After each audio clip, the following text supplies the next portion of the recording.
Hello, everybody. Welcome. Episode 6 here of the Empire and Exile podcast. I'm your host, Dorf, joined each and every week by Josh Houselander. How's it going tonight, Josh? Awesome, dude. Awesome. Glad to be back. Yeah, great episode here. So, if you haven't checked it out already, our latest episode on simulation theory, that's the one before this one, episode number 5. Great episode for us to make and produce. We relate it, to other concepts in physics and other things like that, and kind of it's a layman's level discussion on the concept where you don't need to have an huge understanding of physics to understand what we're talking about, which makes it entertaining for the average audience. So, Josh, tonight's topic is the drug war. What do you think about that in general, and what's going on with you tonight, by the way? Oh, I mean, none of the drug war really matters because we're all living in a simulation. But well, we're gonna operate under the assumption that is not the case. That it does matter. Yes. Right. So tonight's topic, as I alluded there, is the drug war, specifically fought, in the United States and inside its sphere of influence. So to introduce what we mean by the drug war is a phrase popularized in the mid-20th century to fight the scourge and stain on society that is illicit drug usage. Sorry, that was an attempt at trying to be provocative, and it didn't land, I see. I'm sorry. Anyway, I was still setting up my notes, man. This is on the fly operation here. Yeah, it is. It is our duct tape production. So, anyway, to introduce it here, so we're going to go past, present, future here. In the past, in my opinion, the drug war started off as a noble pursuit. In general, as someone who's never used illegal drugs and doesn't really understand the pursuit of finding altered consciousness, I just don't get it. It's never been explained to me to the point where I, all right, I get it. All right, fine, that, do whatever. I just, it started off as a noble pursuit, to fight, societal rot from within and battle the influence of foreign non-governmental entities throughout, the domestic policy of the United States. It ceased being that a long time ago. So what's your thoughts about that, Josh? I feel like I shouldn't even talk about this issue without putting out a disclaimer about myself to some degree. And that is that, yes, I am a libertarian. Completely. And this is a basic ideal of libertarianism that I might not even be the most perfect libertarian. I'm not claiming to be. I veer from them, but this is something where I really toe the party line on this, and all drugs should be legal. I do not think there should be a such thing as an illegal drug.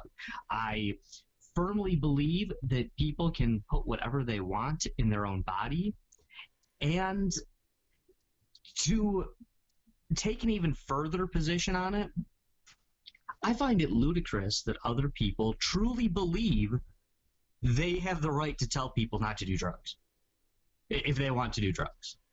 I find it ridiculous that anyone would think such a thing. Well, Josh, so let's focus here on the past here. So that's, we can do that. We'll get into the future here at the end of the episode. Okay. The drug war, you could argue, was either kicked off by Nixon or Reagan. I would more say Reagan. It was more of a Nancy Reagan pushed policy.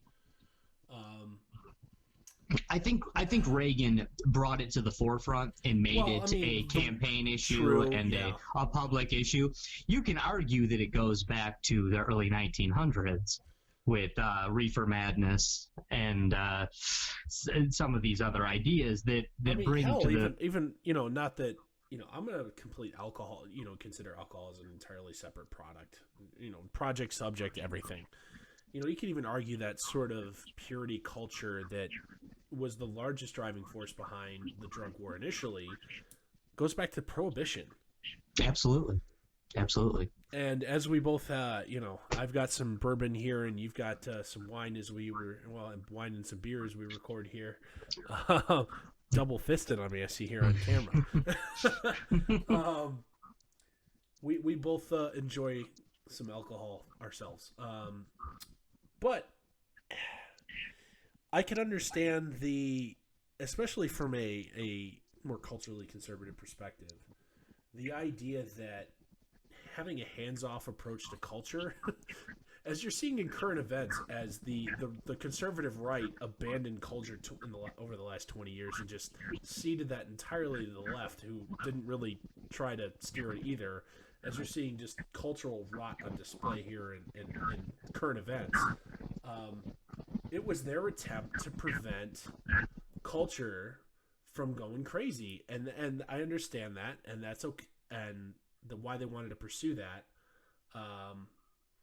But that doesn't mean it's a good policy still anymore. So, I mean, am I accurate in characterizing how it began, in your opinion? I think so, Dorf. But I also think it's really important to point out that without people in government or leaders in culture identifying this idea that really isn't true, this idea that alcohol isn't a drug, all the drugs are drugs. Without them identifying that, they don't get to do their war on drugs. You know, we see that when they tried this in the 20s with prohibition, it was a terrible failure. It was awful. But here's the thing. I will defend prohibitionists slightly. They aren't wrong that alcoholism isn't a destructive force in society. I mean, look at the terrible social situation in Eastern Europe, specifically in Russia. Like 25% of their adult male population are alcoholics. And it's probably higher than that because like their definition of alcohol and alcoholism does not match ours. It is much less stringent. The less stringent definition, I believe it's like 25% of Russian adult males are alcoholics. So much so that will be the cause of their death. Sure.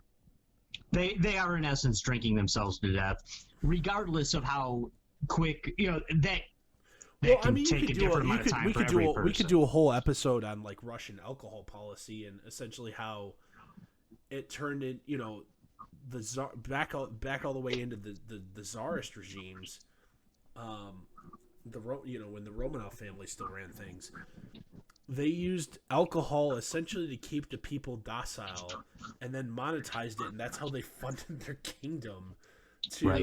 And that was essentially also why communism stuck around so well, is because they made sure that anybody who was able to dethrone them was thoroughly entertained with the booze. So, I'm not gonna lie, alcohol and if you want to lump it in with all other mind-altering chemicals, isn't a dangerous. If left unchecked in society, isn't a dangerous force. But I like booze too. As I finish my bourbon here. Well, I think where they do differentiate, and when people make the comparison to alcohol and weed, I think there's a legitimate comparison there. But the problem is that a lot of pro-booze people who drink a lot or who drink a decent amount end up sounding like drug war fanatics, and a lot of weed fanatics come across as prohibitionists. And I've questioned a lot of people over this over the years. They say, you guys really... I almost feel like it's comparable to the race war in a lot of ways, or race culture. If you guys would just realize that you're really not on different sides of this, of this or debate. You're on the same side. You just have wrongly identified teams.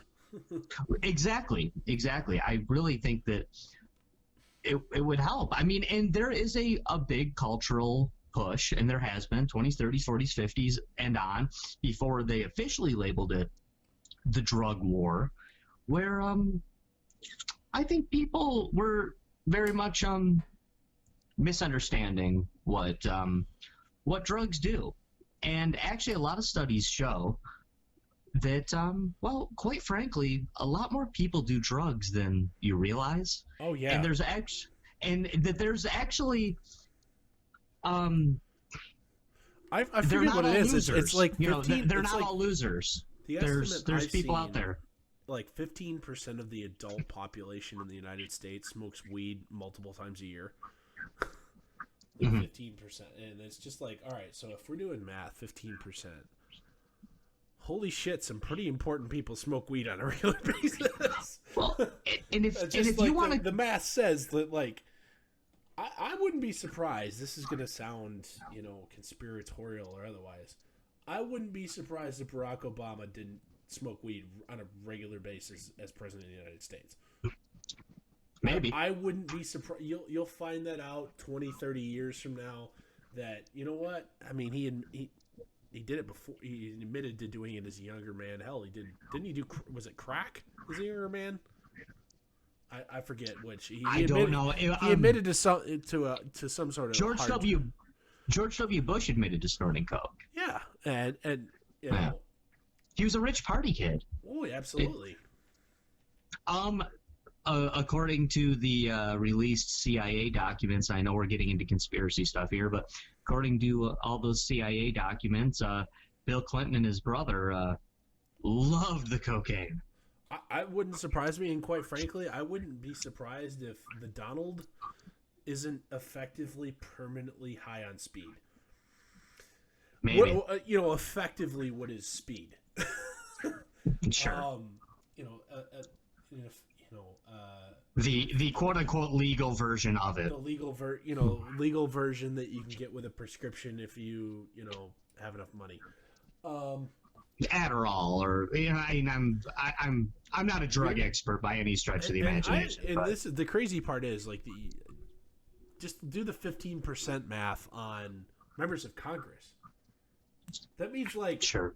80 or 90 of them are probably functional alcoholics and drug users. Spread out. The crazy. Do you know what you might want to consider when raising that kind of question that you can't prove is, are they, or is it worse if they're not? Because how is that representative of the American people? if they're not, It's Congress is inherently representative of the American people because their districts put them there. It's whatever their districts want it to be. Hell, I mean, I know you and I aren't both fans of the socialism, but I mean, there's multiple districts throughout the United States that put card-carrying socialists in Congress. So sure. that's not representative of America as a whole because, America, when surveyed, is cool with democratic socialism. But at the same time, once you start, are you okay with this, this, and this, and you start picking apart the tenets, nobody likes it. Dorf, when you're, and I know I think this is still considered past of this, but if you recall, in the 2016 election, even a guy like Gary Johnson, who is the Libertarian nominee, the Libertarian nominee who is really just trying to grab like 5% if they have the best year ever, even Gary Johnson had to say to the press, to his libertarian constituents, that yes, I've smoked pot, I like pot, but when I'm president of the United States, I will not smoke pot. No, and he had to say that, when I was governor of New Mexico, no, I wasn't smoking pot then. Was he? I don't know. But I I hope he was. Really, I honestly, I hope he was. I don't. If that's part of your lifestyle, I wouldn't want you to do it. Here's the thing: as a governor of, you could argue any state that isn't on a coast, you can indulge in stuff like that enough where it can wait till I sober up, or it can wait till morning. Like if you're the governor of New York or California or something like that, where potentially you could have a coastal invasion. or a population density of higher than 3 people per square mile, there may be potentially issues where you may be able to be roused in the middle of the night and need to be entirely sober and aware to make decisions. You're a grown up. Throw some water on your face. You're gonna be all right. I mean, snap out of it. But at the same time, this wouldn't be the I'm pretty sure there's some pretty compelling conspiratorial evidence that Kennedy was a smack hound. And we know Kennedy smoked pot. Well, on at least one occasion. With Marilyn Monroe, his mistress. Yeah, and and at the same time, who was it that had was it a stroke when he was president? His wife essentially ran the country for 6 months. Or whatever. FDR.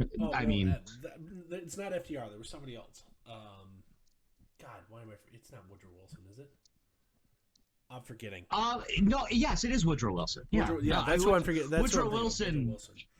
Woodrow Wilson actually had 2 first ladies. He's the only president that had that. His wife died while he was in president, and he actually, courted a woman while president of the United States and married her. Kind of a very strange occurrence. Could you imagine that happening now with the media? What they would do to, what they would do if like Michelle Obama died halfway through and Barack started dating another chick. Or here's the thing. If you there's a book about Melania Trump coming out here. If it hasn't come out yet, it's coming out here shortly. And an excerpt was released of it to the public. Essentially, her not moving to Washington initially right after inauguration because they wanted Barron to finish the school year, it wasn't entirely true. It was a negotiating ploy to redo the terms of her prenup. Really? Yeah. And if you want it, if this book's to be believed, she was actually considering leaving him because apparently she didn't think he wasn't ever supposed to win, and she didn't think so either. It wouldn't surprise me. I can't imagine that. Yeah, no, that's too off topic. I don't even want to. Feel free to say more, but you'll get me on a tangent here, and I'll, I can't imagine that they have the perfect, storybook marriage. He's a billionaire. He's been married 3 times, and there's a pretty good compelling evidence that he's had at least one affair. He cheated on every wife before with the next one. He definitely cheated on Melania at least once. Probably more, but at least once while she was pregnant. At the same time, there's actually a dick move. There's actually a pretty good chance that the whole Stormy Daniels thing was actually made up, but you'll never know. That's over. It's not political anymore. It isn't. It doesn't. I don't know that it ever mattered. But all right, I will say this real quick, and it's off topic, but the bias and the hypocrisy of the 2 political parties is astounding, unending, and hilarious. And I will simply say, imagine what his detractors would have said if Barack Obama had 5 children by 3 different women. Imagine what he doesn't get elected if that's the case. Imagine what they would hint at on Fox News. Imagine what the guy at the end of the bar would be saying. Imagine the whispers on the street. Imagine what people would have said if Barack Obama had 5 children by 3 women. And this is not judging. Listen, I'm a double divorcee with a bunch of kids and a couple ex-wives myself. I'm not criticizing anybody, but just a thought. Yeah, because for some reason, people want to put moral leadership on a president. Whatever. Anyway, back on topic here. Drug war. Let's move into the present. Let's. Your thoughts on the drug war in its current iteration? What it looks like today? That being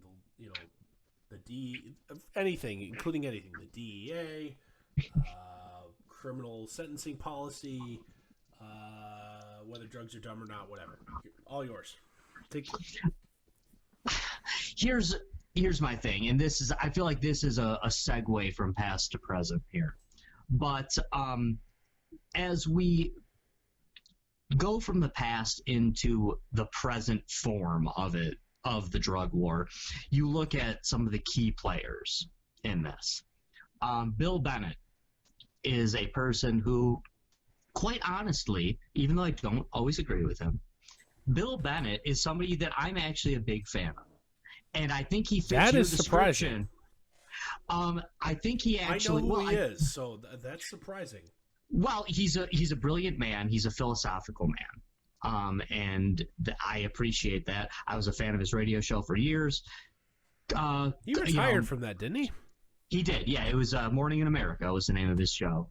He retired. He's still around. You can still see him as a guest on things, but Bill Bennett was a guy who, he was Secretary of Education, and he started the drug war. So you'd think libertarian Josh, hates this dude. But he's a very smart man. And I think he most definitely fits your description in the last segment, Dorf, of a man who means well. He really was trying to do what is right. He was looking at data. He was moving forward. He was trying to do what was right. But his drug war was an absolute failure. And we're in the present, we are living through the failure that was the drug war. The number of incarcerated people in the United States, the way this leads to the issues we're dealing with right this second with militarized police. What funded that? This did. The drug war funded that. That's what got us there. This court system that for those people out there who have never been involved in the court system in any way, kudos to you. Very good. That's a great thing. For those of you that have, maybe you did something really bad you regret. Maybe you did something very minor, but once you are in that court system, it is so hard to get out. It is so difficult to get out and to just get back to a basic normal life that a lot of people just kind of take for granted. They don't realize how difficult it is to just get back to that. You're devastated financially. Your family is devastated terribly. You have to check the box for the rest of your life. Exactly. And I know a lot of people who've committed nothing more than a misdemeanor, but man, can it mess with you though? It really can. And yeah, convicted of a drug crime because you went to a party, because you're having fun a slightly different way than that judge who probably drinks the finest bourbon in America, was partying with last week. Let's be honest.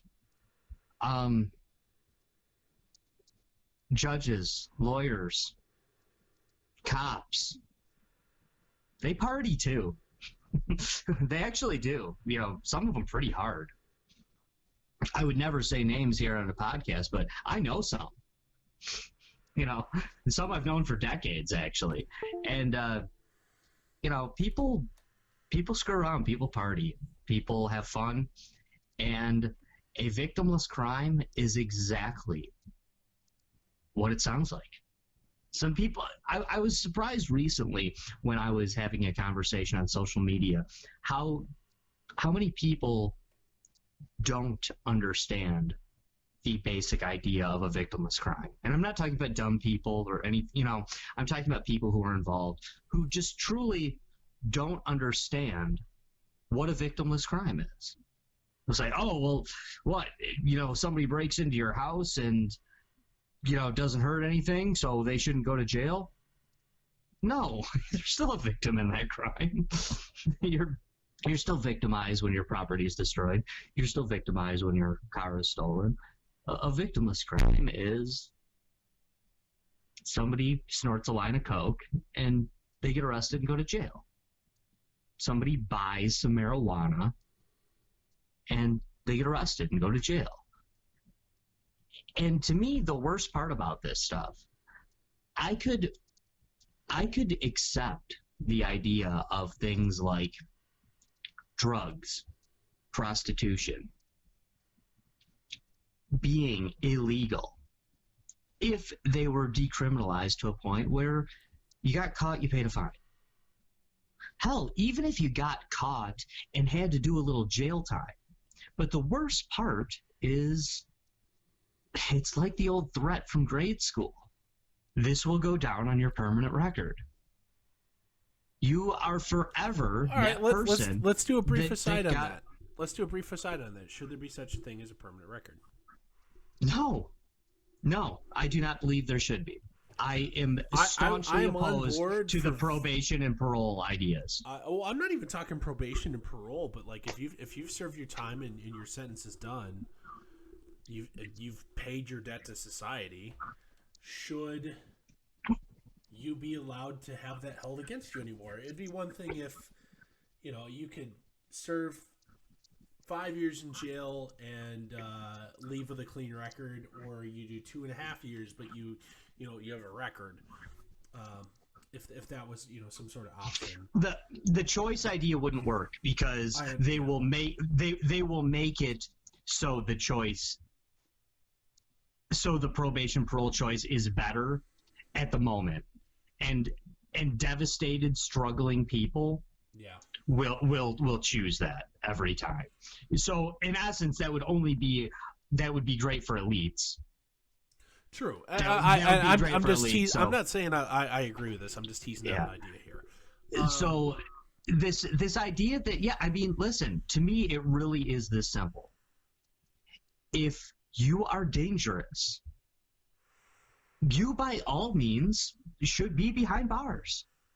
You really should. If you are dangerous, you should. But if you have served your debts, if you've paid your debt to society, you have served your time, you have, how much legislation goes into how many months or how many years is appropriate for a crime being committed? Tons of it does. Tons.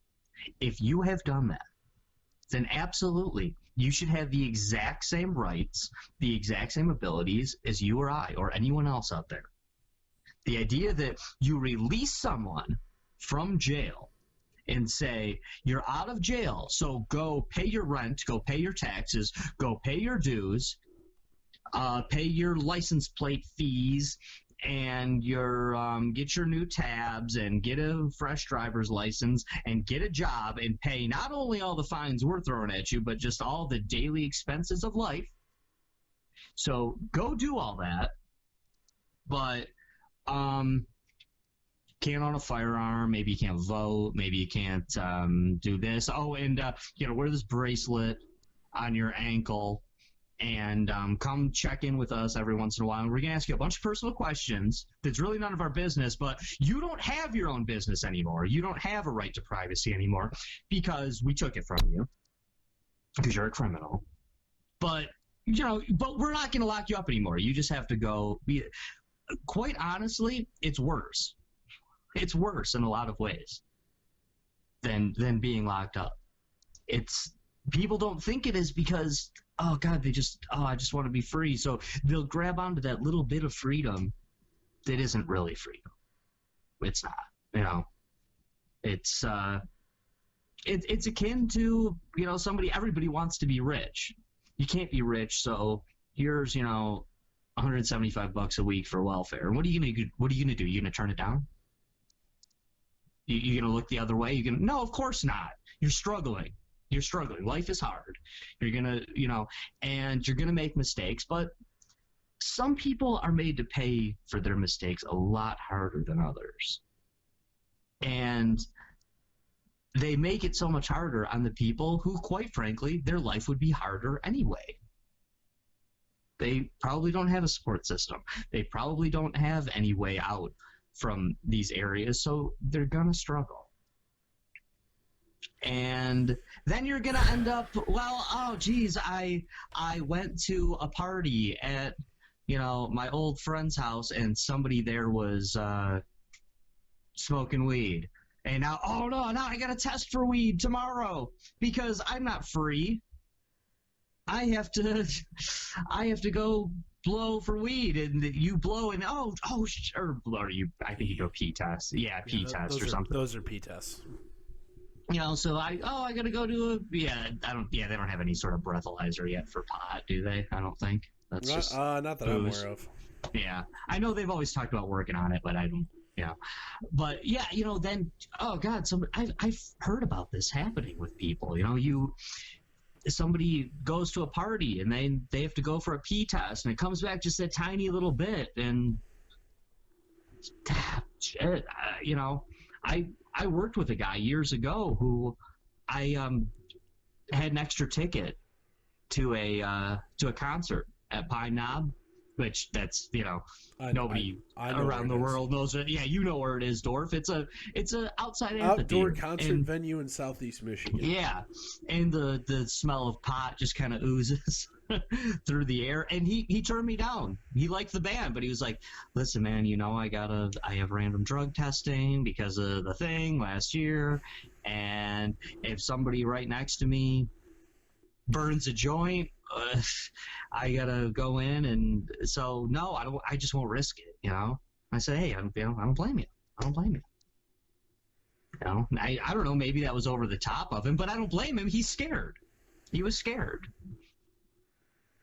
So I just I'm very much opposed to this way of thinking, and this was caused by the drug war. It was. And back to when we mentioned prohibition in the last segment, this in a lot of ways stemmed from the idea that prohibition didn't work. What are we going to do with all these guys we hired to stop people from drinking booze? Oh, we got to do something with them. All right, well, let's start hunting all these mean, evil, bad drug doers out there. And then you militarize the police, you get a million different alphabet agencies out there. So, you got the ATF out there, you got the DEA, you got, what is the only thing that alcohol, tobacco, and firearms have in common? Oh, if you talk to my uncle, that should be it sold at every corner store. Yeah, it could be the name of a party store. That'd be cool. Yeah. But no, the only thing that alcohol, tobacco, and firearms have in common is they're all legal. Yet we feel that we need an agency out there to regulate them all. To regulate it. It's lousy. It's a lousy system. Which goes to show that, is it legal? No. I mean, something that is heavily regulated by the government isn't actually legal. It's allowed. It's tolerated. Right. You could easily argue that although very few people disagree with the statement that prohibition was a failure, look at what they've done with alcohol laws in modern times. Tell me, is it easier, or is it less regulated now to have a couple of drinks than it was during Prohibition? Because I would say no. Because back in the 20s during Prohibition, if you weren't caught in mid-swig, you're pretty much good to go. Or with it concealed on your person, yeah. Sure. Yeah, exactly. Concealed on your person in mid-swig, or the speakeasies, of course, could be, brought into question. Yeah, but they'd pop right back up in the same location 3 days later. So I question if Prohibition ever ended. They changed up the game a little bit.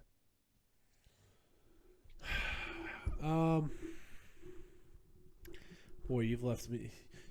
You talked for 15 minutes solid there.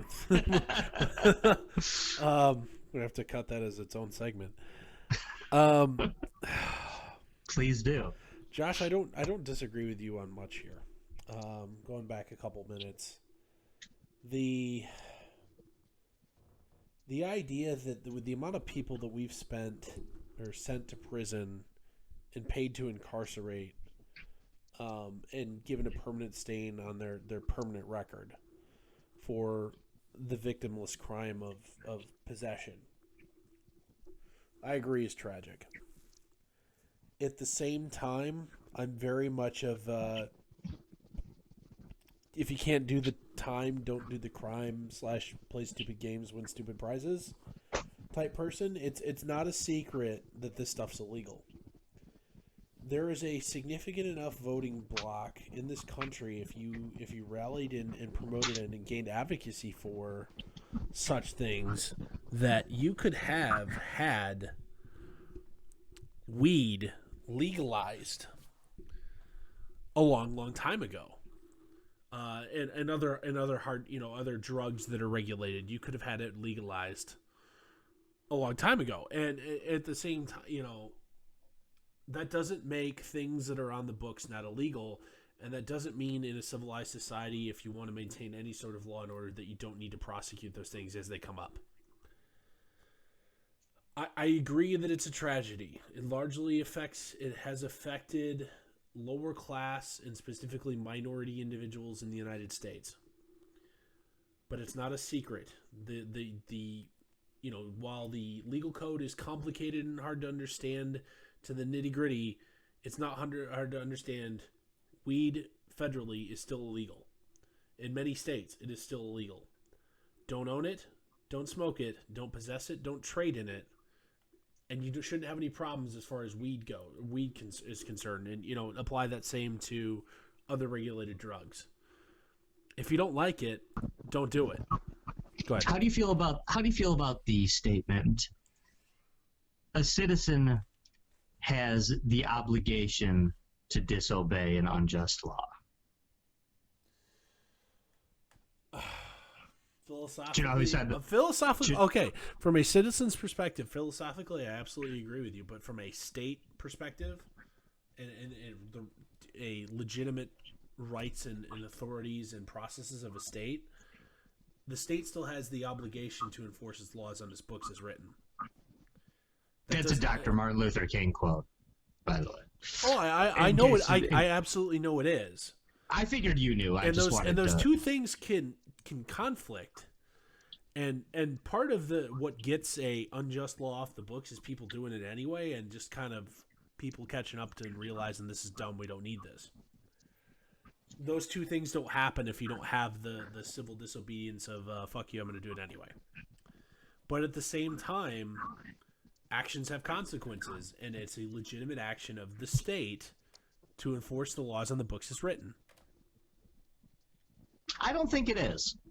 I think that I think elected officials and hired policemen, I think they swear an oath to the Constitution.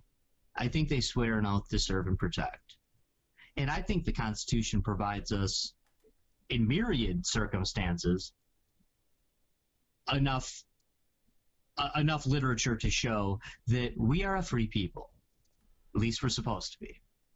So I don't think it's okay. The policeman that searches out the guy who has a bag of weed under his seat.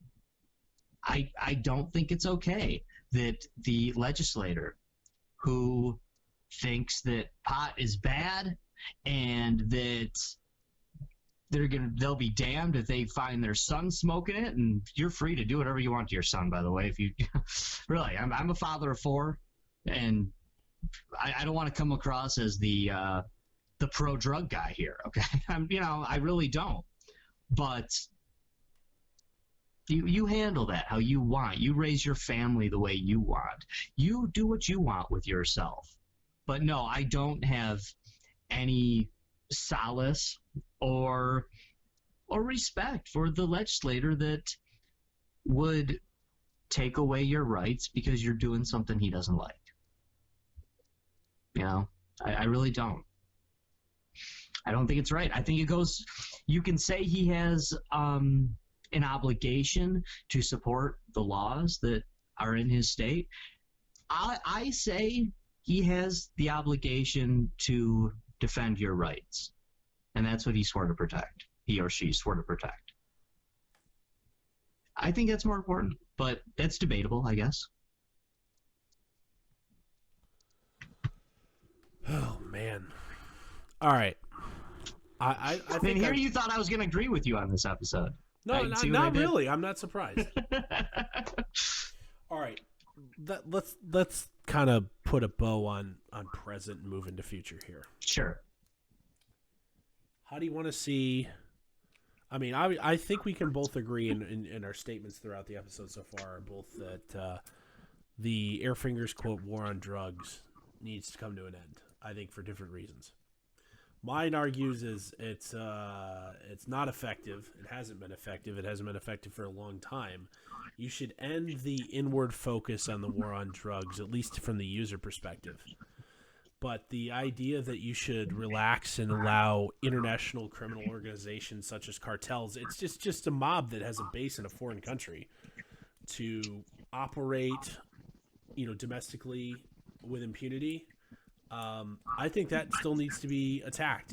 And unfortunately, if you're a U.S. citizen operating as part of a mob or a terror, I would argue not necessarily terrorist, but adversarial foreign structure, you need to be gone after appropriately.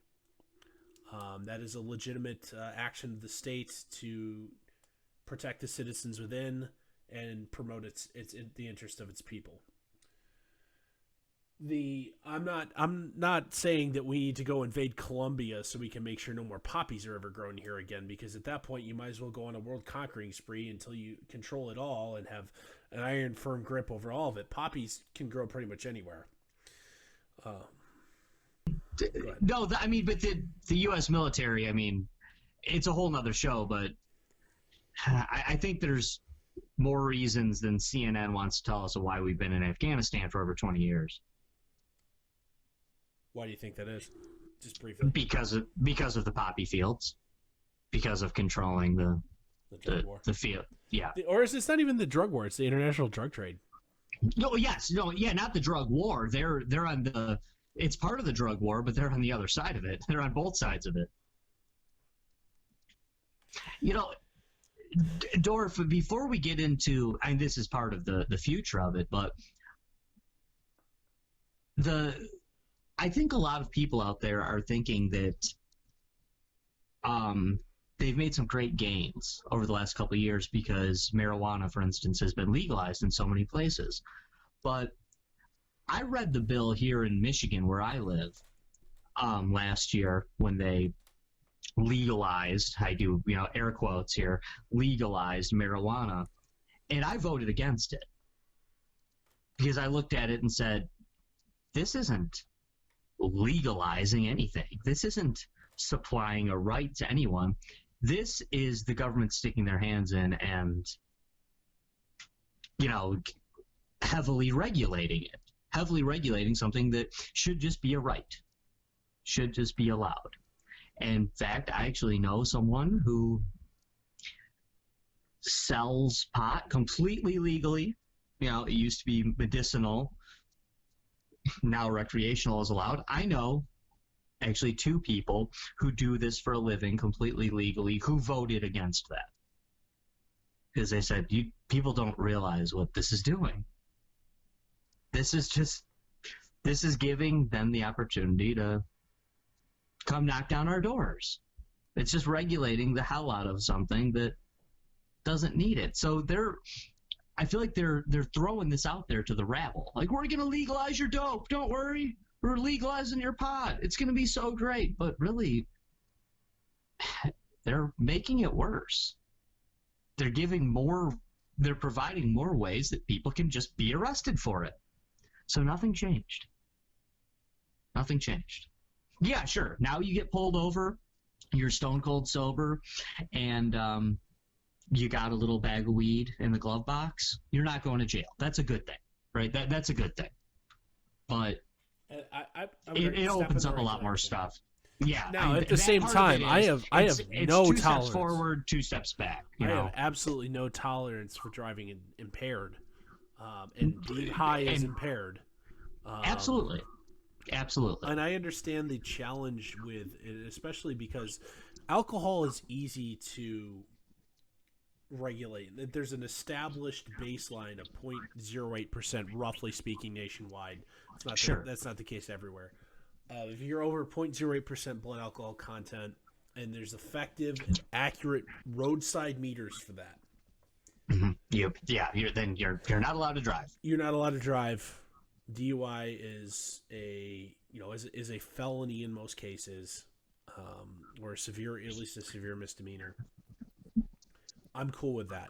There isn't a roadside sobriety test for weed or THC until that can be No. developed, which I don't think that it can without some sort of roadside blood test kit. Yikes. Even a blood test is just going to show that you've done it in the last 3 days or something. Well, Which you can get into concentration, and until there's a breathalyzer equivalent of a THC test, the only way you can do it is suspected versus not, and it's a shit situation, but that doesn't mean that we should be okay with people driving high. Well, listen, Dorf, I realize that this is possibly a topic for a different show too, but there is a solution to this, actually. There is a decent solution to this. But it goes into the idea that the breathalyzer is extremely flawed as well in a lot of different ways. And for decades, we had field sobriety tests. And those field sobriety tests work whether you were drinking beer, smoking pot, sniffing glue, doesn't matter what you were doing. If you can pass a field sobriety test from a trained police officer who is giving it properly, and especially nowadays, they wear body cams. At least they're supposed to. Well, not everywhere, but most places, yeah. Well, that's your solution right there. You have it all on tape. Wear a body cam, give a field sobriety test, and then by the discretion of the officer, you are taken in. Because, quite frankly, if some valley girl drinks 3 White Claws and is swerving all over the road, because I don't really care what people do and their life is their life, that valley girl who drank 3 White Claws at a party and is swerving all over the road, I care more about her driving than the 260-pound dude down in Oklahoma who just killed a 12-pack and is going to make it home just fine because he does it every day. I care about the person that's dangerous, you know? Like all criminals. I care about the ones that are dangerous, not the ones that aren't.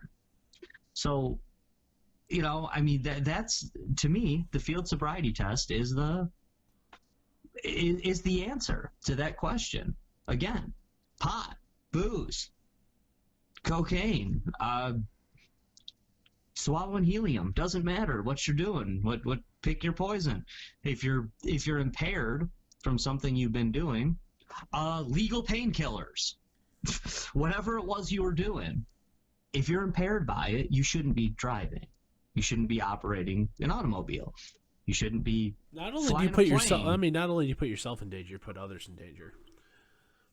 No, I mean, you shouldn't be flying a plane or driving a boat, riding a motorcycle, working a forklift. Operating construction equipment, Right. I mean, pick one. What you should be doing is sitting at home, having a good time. Right. And that's the point. And the field sobriety test fixes all that. And it throws all that other nonsense out the window. Because even people think that the breathalyzer is this end-all be-all perfect invention, and quite frankly, it's not. It's actually not at all. And quite frankly, the standard, the idea that it's the 0.08 is set at the lowest common denominator. There's plenty of people out there, I think you and I included, that would probably be able to operate slightly above that, and would be totally fine.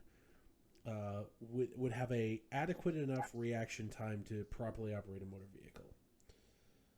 I agree. I agree. I think. But because you have I to think have a lot one, of people. because you have to have one rule for everybody, you set it the lowest common denominator. No. I mean, the way it is, this sounds ridiculous, and what I'm saying is somewhat tongue in cheek, but you should almost be able to test at your own limit. I mean, you should be able to, if an individual can go in there and to the, the DMV and drink 4 beers or smoke a joint and then pass all the driving tests, then shouldn't they be legit? They do that with other things. I mean, I'm not really advocating for this, but I'm pointing out the hypocrisy that they have no problem saying, hey, you're 70, you have to take another driver's test. I mean, shouldn't you just be able to have a card like, hey, I passed the test, I'm good, I'm allowed to blow .12. But that 16-year-old chick, that 16-year-old chick, she drinks 1 White Claw, and she I know she only blew a .06, but she's swerving all over the road.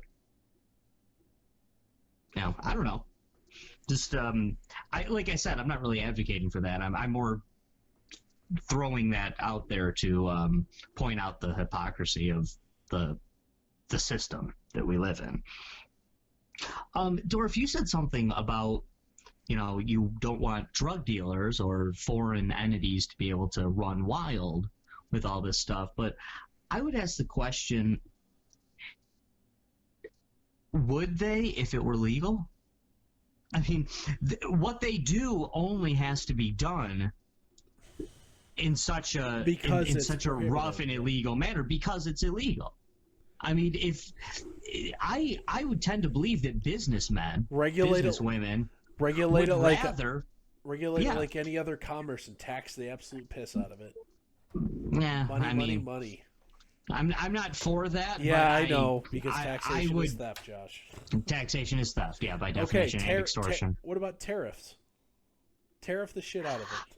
Listen, Dorf, I hate to sound. I am going to sound apathetic, so I can't hate myself for it. But I don't care, because that's 2 very separate issues for me. I think it should be legal. If it gets tariffed, like the rest of the stuff gets tariffed and taxed, well, that's a different issue I have with it. A completely different issue I have with it. But if it is legal, then I would expect it to, toilet paper's legal, and it's got tariffs and taxes. Magazines are legal, they have tariffs and taxes. Glass product, it doesn't matter. And so I wouldn't expect it to say, I want drugs legal tomorrow and they don't get tariffs and taxes because taxation is theft. Well, taxation is theft and tariffs are extortion, but it doesn't really matter. Yeah, I mean, legal would be the same as the rest of the legal junk. So, one more thing here. So, future. Let's focus on the future. I don't disagree with much of what you said there at all. I mean, look at any of our back catalog, you'll understand why we don't agree there. Mm-hmm. Totally. What about the concept of, okay, cool, drugs are legal, but as a state, and when there's any sort of state-sponsored or industry, shared cost of health insurance or health care, there's a cost-sharing burden. I understand that it's a very slippery slope, which, that slippery slope's not an argument. Yeah, it is. Fuck off. That because I, as a taxpayer, we have a Medicaid and Medicare system, this is even before we even get to single payer systems, that will treat you if you fuck up using drugs. Should I have a say because I have to pay your portion of your bill? Should I have a say, or should society have a say in what you're allowed to do because we pay for part of it? No, because they shouldn't have a say anyway. But because they do, should they? I don't care. Oh, come on, answer the question. No. Because one thing being unjust doesn't mean that you get to be unjust. No, absolutely not. You won't put your pragmatic reality hat on for a second and say, because that's the way it works, would you rather have a say? No. Okay. No. No, I have no desire to tell other human beings what they can do with their life. Because None whatsoever. I agree with you, Josh. Here, I'm just throwing it out there. No, Because you want to smoke 5 was, packs of cigarettes a day, because, smoke 5, smoke another one for me. I don't care. You're good. And if that was the case, we could potentially rationalize making being fat illegal. Absolutely. Absolutely you could. Because the leading cause of health problems in the United States, especially at lower income levels, which are subject to Medicaid, is obesity. Yeah. Hey, Dorf, give your government a minute, and they'll do it. Give them that rope, and they will hang you with it. In some and Central Europe and Eastern European single-payer systems, they've made being fat illegal. Yeah, I know. It's any government illegal. would. You're not going to get thrown in jail for it, but like you don't get stuff because you wouldn't have had that health problem if you weren't fat. So it's your own problem now. Any government will make anything illegal and enforce it with violence if you give them the opportunity to. They will. They love it. It's what they do. It's the only thing they're good at. Yeah, that's all there is to it. Violence. Yeah, well, monopolization of violence. I don't think any violence is really legitimate, but you do. I do. But anywho, anything. Okay. Yeah, okay. Yes, I see what you're saying. I'm not a pacifist. I'm not a pacifist. So that I'm with you. So Josh here, you back to our first episode where you got to be dictator for a day. Yes, sir. You get another 1 hour shift here as dictator of the world. Yes. Josh, set drug policy. Go. Drugs are legal. Okay, listen. Are you springing inmates who were previously convicted of this? Are you expunging records? Oh, of course. Yes, absolutely. Absolutely, positively. Drugs are legal. What you put into your body is 110% up to you. Drugs are legal. Drugs are legal to sell. They're legal to buy. Of course, violence is still illegal. If you shoot somebody over a bag of Coke, you still shot somebody. I mean, so that doesn't matter. The idea that these, bring about violence is no. Anything you put in your body is legal. What you do when you put a substance, a mind-altering substance in your body, you are still responsible for it. You are absolutely positively still responsible for your actions. You don't get to say, well, I'm sorry I blew up this house, but I've been smoking a lot of pot. Sorry I left the pilot light on the stove. I was drinking. No, it doesn't work that way. You are still responsible for everything you do. But putting anything in your body is not illegal. No victim, no crime. It is that simple. Now, I'll take it further. What if someone says, Josh, I got a crystal ball here, and it says right here, it's a fact.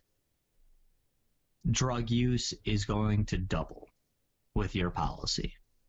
Whatever. You sure you don't want to change it? My answer is no. I change nothing.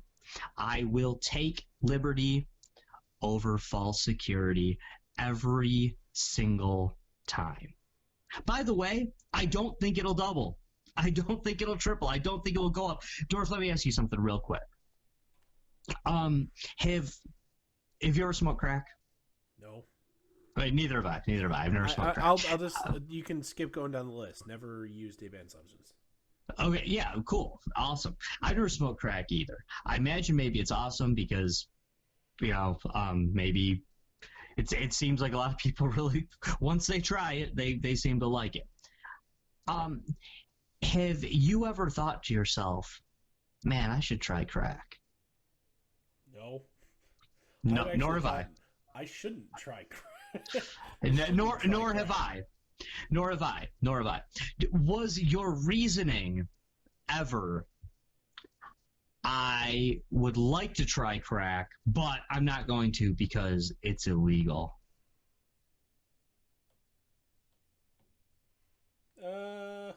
That's part of it. I'm not gonna lie, that's part of it. But the I mean, primary isn't it concern of more like mine you don't is, want to? A, I, as a goody two shoes person, I wouldn't even know where to find it. Secondly, um, it's not that it's illegal. It's I just the ramifications of doing that is not something I'm comfortable with. I can honestly say, I do not think the legality or illegality of crack, of cocaine, of heroin, of meth, of ice. That is meth, right? I don't know. But the legality or illegality of those drugs has never once played a part as to whether or not I wanted to try them. I don't want to try them because I don't want my teeth to fall out. I don't want to, I don't want to be addicted to a crazy drug. I don't want to be flipped out about these. I haven't tried them because I don't want to try them. And I really don't think that we legalize crack tomorrow and a whole bunch of people say, hey, time to try crack. We're having a crack party, right? Who's coming to my crack party? It's legal. It's legal. Hey, crack's legal. Who's coming? Who's coming? I got a bunch of crack. I don't know what's going to happen. Who knows, guys? This could get weird. But, I got a bunch of crack. It's legal. Come on over. Let's smoke some crack. Not a thing. Not a thing. We are adults. We are citizens. We have a right to make our own choices as to what we're going to put into our body. Now, people want to throw statistics in about this stuff. You can't do this. You can't make your future about this because of these statistics. Now, statistically showing, alcohol's worse, right? More people die from alcohol. More people have an issue with alcohol. More people, but at the same time, those statistics. But you could also argue at the same time, Josh, drugs. Let's remove weed from this, but the other controlled substances are a quicker way to a grave than alcohol. Alcohol kills you slow. I'm about to get there. I'm about to get there, Dorf. My point is, all the statistics are nonsense. The statistics are showing you what the people showing the statistics want them to show you. So the truth is, oh my God, more people die from alcohol than anything else. Okay, yes, there are alcoholics out there. There are people that shouldn't drink. There are people that shouldn't drink as much as they do. There are many varying degrees. There are also a whole bunch of people out there who use alcohol recreationally and have fun. How many recreational heroin users do you know? How many part-time meth users do you know? No. One person I knew that used heroin they actually died from it. So yeah, no, I got a couple that I know that are there isn't many people out there who have an occasional shot of heroin with their friends. I like meth, but I only do it at weddings. That's not a thing. When I drink. Yeah. Yeah, this isn't a thing. Okay, so the idea that more people die from alcohol, well, because a lot of people drink alcohol for 40 years and then die from it. There isn't a whole bunch of people out there dying of alcohol overdose. Although I do know that's a problem. That can happen. College parties, people get alcohol poisoning or whatever. But for every person I've even heard of that has died of alcohol poisoning, I know a person who has tried really hard in one night to get that alcohol poisoning and failed and been just fine and lived. So that's not the case. I mean, but people do use, I said crack and meth as an example on purpose. I use those, as my example. There are people out there, a lot more than you think, if for the goody two shoes crowd, as you put it. I never have, but there's a lot of people out there who are recreational cocaine users. recreational acid users. And they're better people than you think. I'm not saying they're all good people, or that makes them good people. I'm just saying that that person who sold you your insurance last week, you don't know that they are or aren't. And you know what the best part about it should be? Best part about rights and liberties is that it's none of your business. It doesn't matter. Yeah, it doesn't matter. That doesn't define the person they are. There's actually a whole bunch of people out there who like go and get blackout drunk every night. I don't endorse that either. But a lot of those people are like, CFOs of companies and, might be working on your car loan the next day. So what? It's none of your business. Can they do their It's none of your business. Can they provide the utilitarian service that you require of them? If so, it doesn't matter. This is my point. So I'm going to explain my future here and wrap it up. I'm very much of the go ahead, let it go. We don't really need most of the function of like the ATF. Let it run wild. Decriminalize drug use.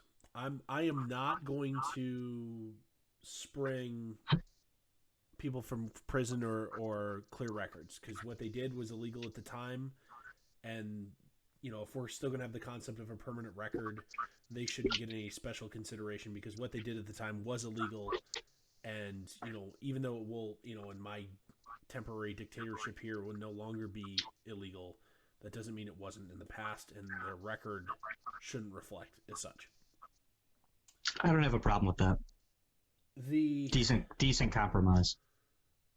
But at the same time, if there's going to be cost sharing, whether it's insurance pools or a Medicaid, Medicare, single payer system where health consequences are a shared burden, then if it's a voluntary action, you know what, I'm not going to say if you drink yourself into liver cirrhosis, I'm sorry, I shouldn't have, that is an entirely preventable thing.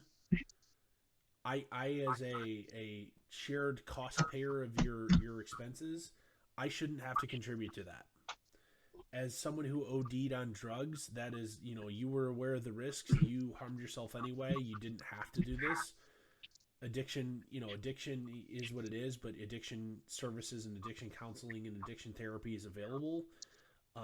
But at the same time, if we're going to decriminalize this, I think there would be if we're going to do public funding or shared cost burdens in some way, whether it's a market solution or a state solution, you put a bigger emphasis on the therapy of it. But at the same time, if you harm yourself and turn yourself into a vegetable because you decided to drink drain cleaner to get high, I'm sorry, I shouldn't have to pay for that. What if someone has a genetic disorder? If it's a genetic disorder and it's no fault of their own, and they're a participant in the, if we decide if it's a private solution, we decide that we're going to accept everybody, and that's part of the rules. Fine. If it's a public solution, I would argue that you can't discriminate based on pre-existing conditions. If it's a public solution, you'll have to take them as well. But if it's a market-based solution where we decide that we don't want, that's not part of our cost-sharing pool, we shouldn't be obligated to take them either. Really? I got to pay for somebody with a genetic disorder? No. That goes on and has 3 kids, and now I got to pay for those 3 kids? They passed on that genetic disorder to them? Come on, I got to pay for that? I think that would be fair. Okay. In a public solution or a private solution, that is part of the terms and conditions.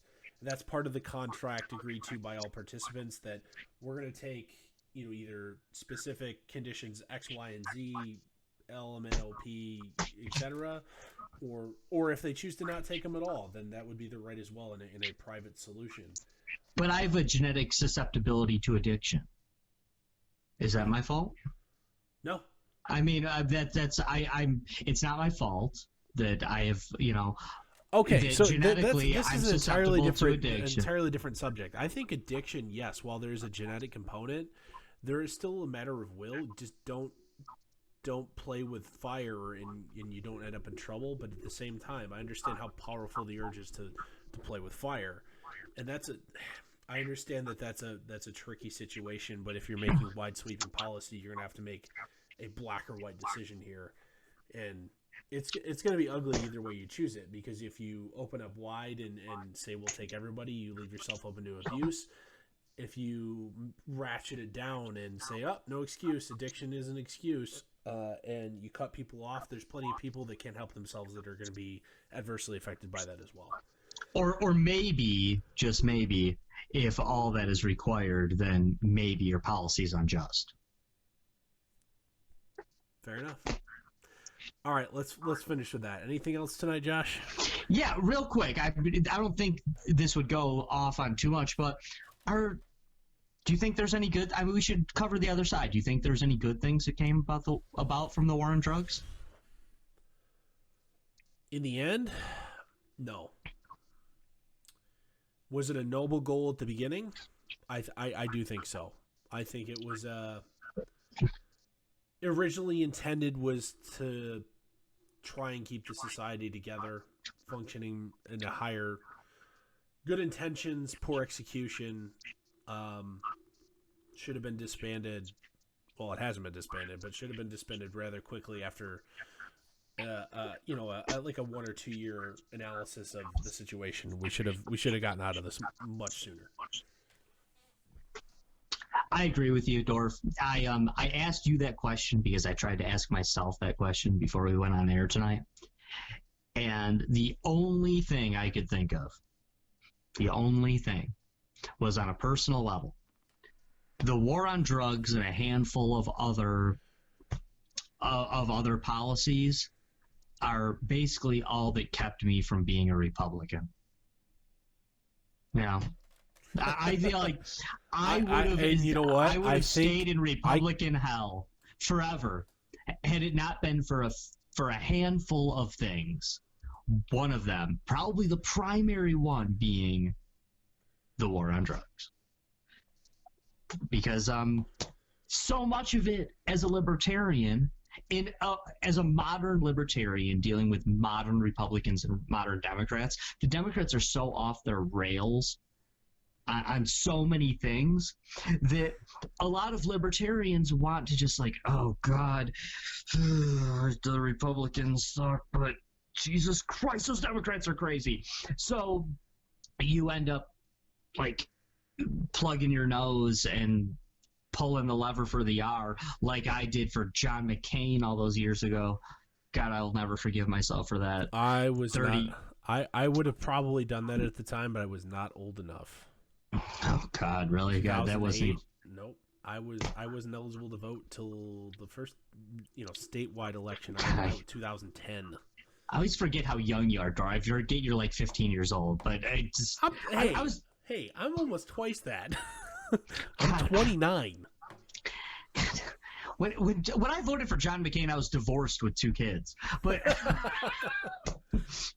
it doesn't matter. But really, that was the only thing I could think of, is that it's policies like these that kept me from being a Republican. That made me realize that, you know what, this whole duopoly thing, there's lousy people on both sides of this, and I gotta look outside. Okay.